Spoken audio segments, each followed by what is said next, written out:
Sertifikat rekapitulasi hasil penghitungan perolehan suara luar negeri pasangan calon presiden dan wakil presiden dari setiap TPSLN KSK pos dalam wilayah kerja PPLN pemilihan umum tahun 2019. PPLN Kuala Lumpur, Kota Kuala Lumpur, Negara Malaysia. Yang pertama A. Data pemilih. Jumlah pemilih dalam BPTLN laki-laki 265,433, perempuan 239,109, jumlah 504,542. Jumlah pemilih dalam BPTB LN laki-laki 164, perempuan 116, jumlah 280. Jumlah pemilih dalam DPKLN laki-laki 17225, perempuan 10433, jumlah 27658. Jumlah pemilih laki-laki 282,822, perempuan 245,823,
65,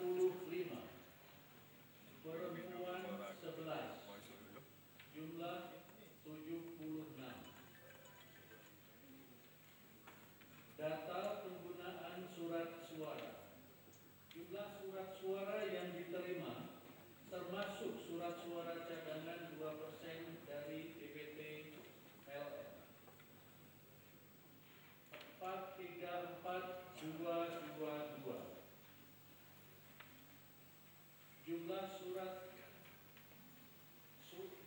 surat suara dikembalikan oleh pemilih karena rusak 727. Jumlah surat suara yang tidak digunakan tidak terpakai termasuk sisa surat suara cadangan 307746.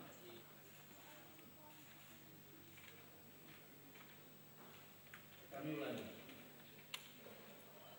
Surat suara tidak dikembalikan pemilih 135885.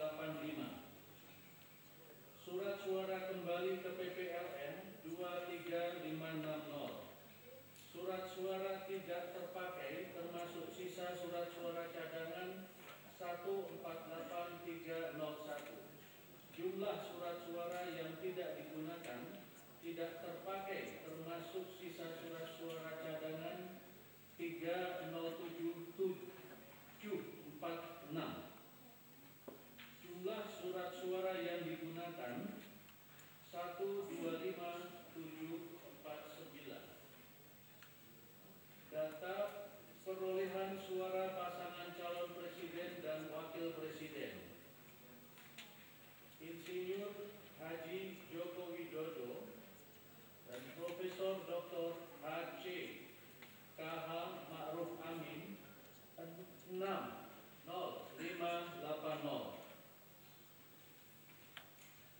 Haji Prabowo Subianto dan Haji Sandiaga Salahuddin Uno 42954. Data suara sah dan tidak sah. Jumlah suara sah 103534.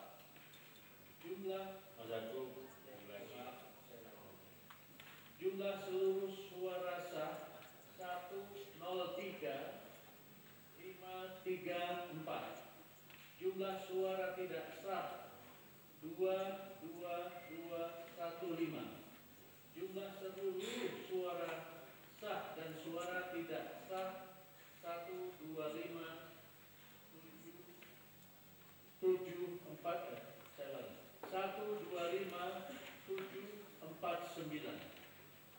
Demikian kami sampaikan sertifikat rekapitulasi hasil penghitungan perolehan suara luar negeri pasangan calon presiden dan wakil presiden dari PPLN Kuala Lumpur. Selanjutnya, terima kasih. Selanjutnya,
DPR RI-nya kan. Saya hanya cek dari Panwasnya saja. Rizky Israeli Nur begitu ya. Untuk nanti barangkali Panwasnya bisa menjelaskan. Jenis pemilu presiden dan wakil presiden, Panwaslu KL menyatakan keberatan atas 1. Penambahan sebanyak 62.278 surat suara di tanggal 16 Mei. Nah, ini tidak sesuai dengan tahapan PSU POS. 2. Dilakukannya penghitungan terhadap surat suara POS di tanggal 16 Mei. 3. Alamat yang diduga fiktif. Nah, termasuk ini saya kira poinnya sama, ditandatangani juga oleh Doni Rupawandi. Panwaslu Kuala Lumpur menyampaikan keberatan terhadap penghitungan suara pos yang dimulai dari PSU 40 sampai dengan 124 berdasarkan surat. Nah, yang kami ingin